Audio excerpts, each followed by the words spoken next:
tadi ada kalimat, mari kita berharap. Saya berharap pengambil akan begini. Saya kok skeptis ya, pesimis ya. Saya masih bisa berharap. Saya tidak. Saya menaruh harapan kepada hakim. Saya yakin ini orang-orang yang beradab, bermartabat. Kita toh bangsa ini sudah bersepakat cukup memberikan mahkota yang namanya independensi, ya. Dan tahu mereka punya putusan itu demi keadilan berdasarkan ketuhanan yang Maha Esa.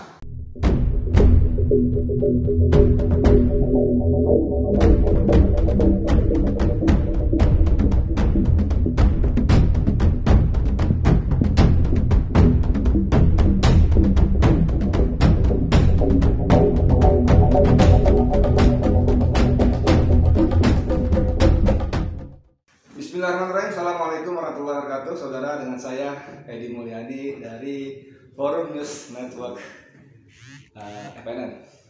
Saya punya tamu keren, Bung Margarito Kamis, seorang ahli hukum tata negara yang tulisannya tajam, kritis tapi objektif. Nah, ini persoalannya.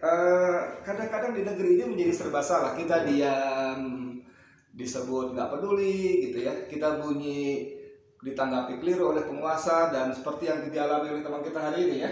Saganda Nainggolan. Gimana Bang Margarito? Dari tuntutan hari ini jaksa menuntut Saganda Nainggolan selama 6 tahun. Saya betul-betul kaget gitu ya.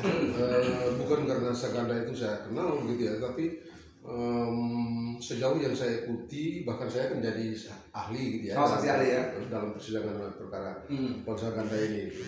Betul-betul saya tidak bisa mengerti tuntutan ini gitu. Saya tidak dapat menemukan nalar yang bisa diandalkan untuk mengatakan bahwa perkaranya Ganda itu dapat dikualifikasi sebagai perkara pidana.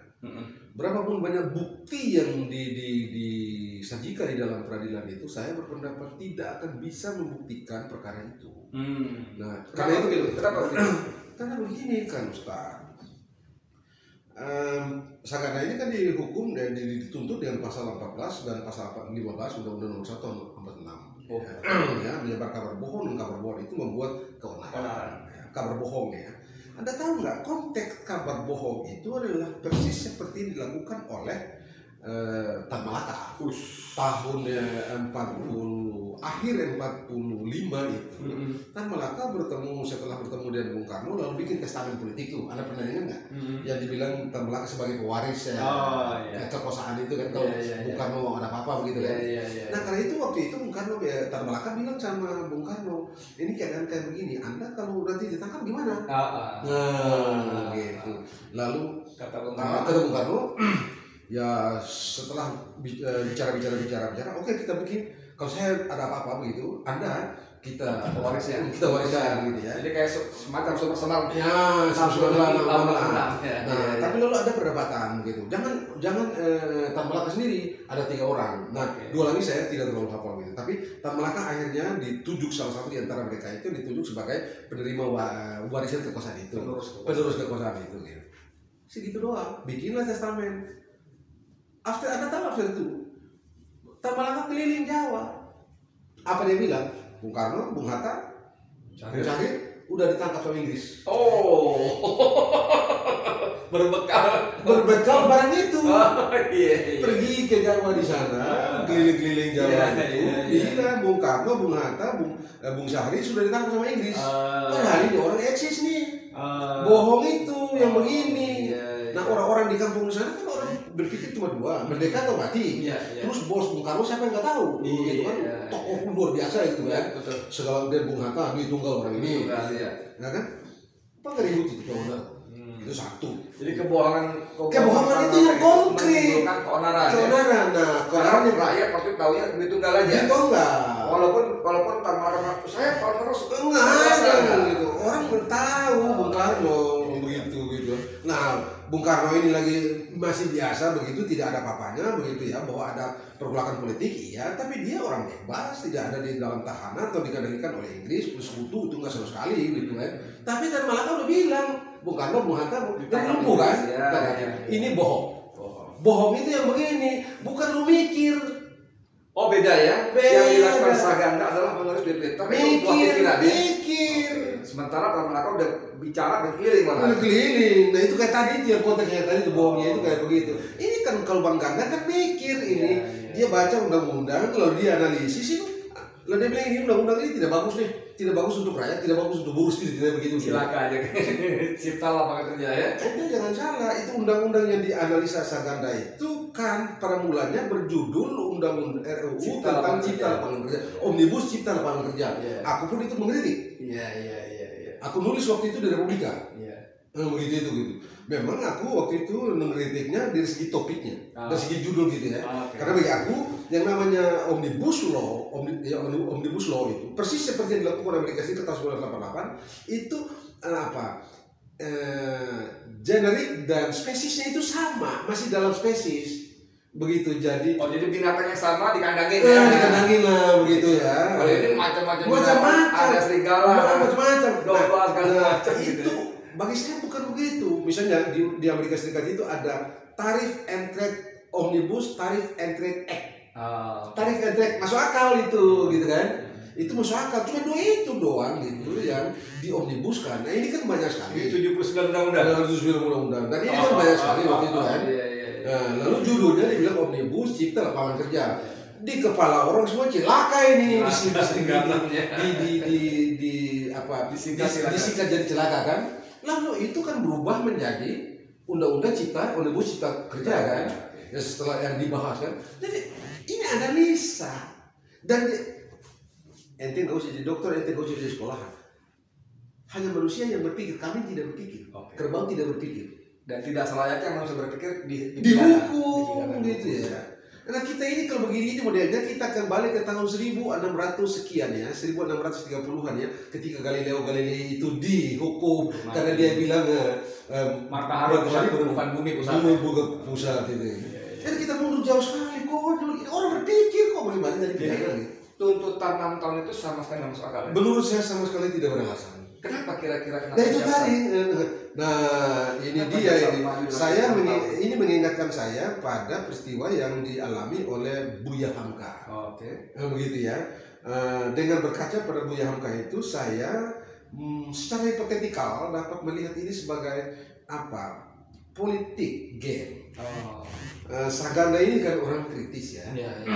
Rasional. Tapi Anda kan tahu orang-orang kritis itu di mana-mana takuti, di mana-mana ditakuti dulu. Dulu ente tahu kan Sahri Palevi itu takut juga sama si Ali Heriati. Sahri takut sekali padahal orang apa sih dia Iran ya? Tapi pemikir Iran di Indonesia gitu. Dia nggak punya senjata aja, mikir doang gitu kan. Dan ente tahu juga kan Firaun juga takut sama Nabi Musa gitu kan. Padahal dia Tuhan, dia udah bilang Tuhan kan. Tapi Musa yang kecil ini ditakuti kan dia mikir di mana-mana. Jadi kalau aku sih Ustaz, aku lihat ini ya ini secara hipotetik ya. Secara hipotetik ini politik. Jadi ini bukan politik dan hukum ini kasus politik yang dibungkus seolah-olah hukum ini. Ini mirip dengan persis sama dengan apa yang dialami oleh Buya Hamka pada tahun 63. Persis kasusnya di Karang, tapi menarik sekali pada waktu diperiksa penyidiknya bilang, saudara Hamka jujur, kalau tidak kami perlakukan lebih keras. Sudah ngarang suruh jujur, ini nggak coba. Nah itu juga waktu itu juga politik itu luar biasa. Kenapa? Karena orang-orang kayak Buya Hamka itu dianggap terlibat di dalam gerakan anti Soekarno gas, memberhentikan Soekarno. Nah Buya Hamka, nah itu dia tahun 63. Nah jadi balik ke soal tadi, Bang Nargal itu. Kalau tadi dengan ilmu abang yang di bidang yang memahami betul, abang melihat bahwa tidak ada dasar masuk akal, tidak ada akal yang bisa menerima tuntutan seperti ini. Boleh nggak kalau saya bertanya sambil berasumsi, apakah tuntutan jaksa ini merupakan pesanan? Saya tidak bisa mengatakan itu ya. Apakah ini pesanan, siapa yang memesan, saya nggak tahu. Tapi saya kira orang di luar sana memiliki pemikiran, begitu ya kan? Gampang kok. Bohong itu dalam konteks lahirnya undang-undang itu adalah bohong yang konkret, bohong yang terjadi. Ada fakta yang dimanipulasi. Itu tadi Bung Karno, Bung Hatta, Bung Syahrir yang eksis sebagai pemimpin pada waktu itu. Dibilang udah ditangkap sama Inggris. Nah itu bohong. Itu bohong. Itu yang itu bohong. Tapi kalau Anda analisis satu pasal atau satu ayat atau satu huruf dalam undang-undang, lalu berbeda dengan analisis orang lain punya atas pasal yang sama, itu biasa. Perbedaan pendapat biasa. Itu biasa. Apalagi dalam demokrasi. Ya? Oh, itu sangat biasa dalam ilmu hukum itu. Nah, inti dari ilmu hukum itu, penegakan hukum itu interpretasi. Tapi ini tadi soal menimbulkan keonaran. Keonaran apa yang dimaksud? Nah itu dia. Nah ini sekali lagi saya mesti bicara di latar belakang ini. Onar itu Anda keluar masuk di sini, di gang ini, gitu ya. Di masa itu gitu ya. Itu Gurkha itu keluar masuk di gang. Ini di Senen, di pasar baru, di baru di Senen. Ya. Itu orang termasuk di duku atas ini, duku jalan ini. Nah tidak jelas apa itu. Bikin ribut itu onar. Tapi kan jaksa menisbatkan tulisan Ganda dengan aksi-aksi yang menolak. Nah ini yang mesti kita minta kepada mereka untuk paham bahwa setiap teks itu memiliki riwayatnya, ya, dan riwayatnya itu berakar pada keadaan-keadaan nyata. Keadaan-keadaan nyata ya kayak begitu itu. Bukan onar kita berdebat di Twitter, bukan onar itu orang saling kirim WhatsApp satu begini satu begitu dan segala macam, bukan itu onar. Tapi masalahnya jaksa mengatakan akibat tweet dari Ganda aksi menolak cipta kerja. Kausalitas itu nggak ketemu. Dan begini, asal betul begitu. Kalau dia kalau betul jaksa bilang begitu ya, bahwa gara-gara tweet itu orang demo, asal betul begitu, itu malah lebih bagus. Lebih bagus. Kenapa? Demo kan barang sah. Kalau dia tidak sah, Anda sah dong undang-undang 9 tahun 8 tahun 99 tentang unjuk rasa itu. Itulah demo. Jadi sah. Bagaimana barang sah yang diatur dalam undang-undang tiba-tiba karena politik berubah jadi tidak sah. Wah itu konyol, konyol dan ngaco ya. Nah, jadi saya betul-betul tidak bisa pakai akal saya ini untuk menerima ini sebagai sesuatu yang ternolak. Saya tidak bisa. Kembali ke soal tadi, bahwa ini sebetulnya menurut Bang Margarito ini adalah kasus politik yang dibungkus oleh penguasa seolah-olah kasus hukum. Tentu. Politiknya begitu ya. Nuansa saya tidak mengatakan ini kasus politik, tapi saya mengatakan bahwa kalau nuansa ini terlihat. Ya, kalau kita analogi kita bandingkan dengan kasusnya Buya Hamka, ini terlihat. Dan kalau orang mengatakan begini, bagi saya itu normal sekali. Normal sekali. Maksud saya begini, apapun lah ya. Tapi seperti tadi Bang Margarito katakan, publik melihat seperti itu. Ini kasus hukum, kasus politik ya. Nah, berarti sebetulnya lewat pengadilan ini penguasa sedang mengirim pesan. Seperti tadi katakan bahwa Ganda. Nah, orang-orang politik pasti berpikir begitu. Orang-orang politik pasti begitu. Kalian yang macam gitu. Orang-orang politik pasti. Ganda kan orang yang kritis, berpikir, menyampaikan kritik-kritik sering gitu.